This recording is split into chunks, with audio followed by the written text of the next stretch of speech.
Hello বিয়াস, আসসালামু আলাইকুম। আজকে ঈদের আগের দিন এত বেশি তুফান ছাড়ছে যে তুফানে যে সব লন্ডভন্ড করে উড়াই নিয়ে যাইতেছে। তো এই তুফানের উচিলে আমরা বাসার বাইরে বেরোইছি, তো আমার ছেলে মেয়েরাও বেরোইছে। তো ভাতিজি বাইরে মেয়ে পুকুরের পাড়ে গেছে, পুকুরে এত পানি, নদীর মতো ঢেউ চলতেছে তো দেখার জন্য। তো আমাদের ছোটোবেলার অনেক কথা মনে পড়ে গেছে। আগে তুফান আসলে, ঝড় আসলে আমরা আম কুড়াতে বেরোতাম। এখন তো পর্যন্ত আম বড় হয় নাই, কিন্তু অনেক বালতি করে আম টুকাইতাম। তো সেই ছোটোবেলার কথাগুলো অনেক মনে পড়ছে, তো এই জন্য বের হয়েছি। তো তার সাথে ভিডিও ধারণ করলাম যে কী পরিমাণ জল চলতেছে। তার আবার একটু ই করতেছে, আবার ভয়ও পাইতেছে, দেখি বিদ্যুৎও চমকাইতেছে কোনো কোনো।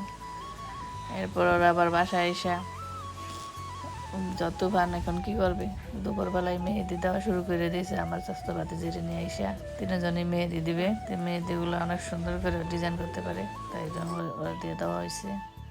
তো সবাই কমেন্টে জানাবেন মেহেদিগুলো কেমন হয়েছে। আল্লাহ হাফেজ।